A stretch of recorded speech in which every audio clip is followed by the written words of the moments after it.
नमस्कार, मैं गरिमा शाह।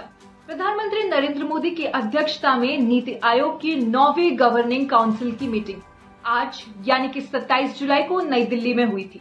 बैठक का मेन ऑब्जेक्टिव 2047 तक भारत को एक विकसित राष्ट्र यानी कि डेवलप्ड नेशन बनाना है।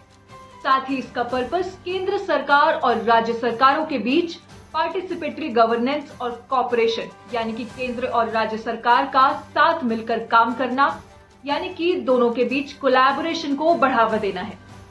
नीति आयोग की सुप्रीम बॉडी ऑफ काउंसिल में सभी स्टेट्स के चीफ मिनिस्टर्स, यूनियन टेरिटरीज के लेफ्टिनेंट गवर्नर और कई कैबिनेट मिनिस्टर्स भी शामिल हैं और प्रधानमंत्री मोदी नीति आयोग के अध्यक्ष हैं।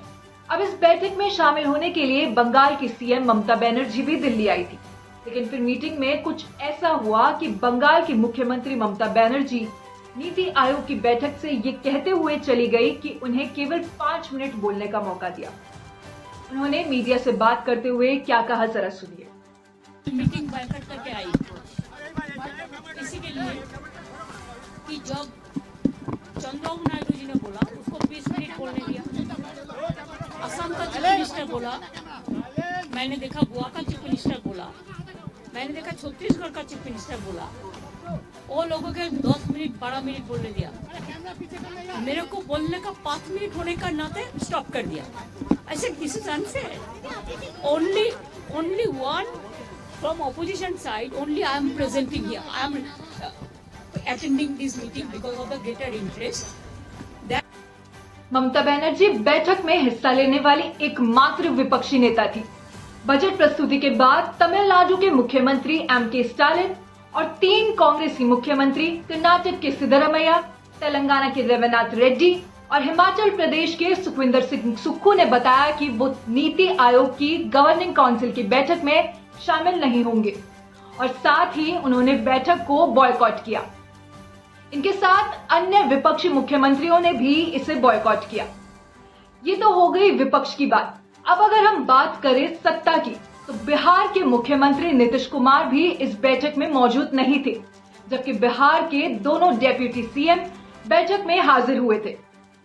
अब नीतीश कुमार की गैर मौजूदगी को लेकर भी सवाल उठ रहा है, क्या फिर पलटेगी नीतीश सरकार? तो वहीं दूसरी तरफ नीतीश कुमार की गैर मौजूदगी को लेकर जेडीयू महासचिव केसी त्यागी ने कहा कि मुख्यमंत्री व्यक्तिगत कारणों से बैठक में शामिल नहीं हो सकी।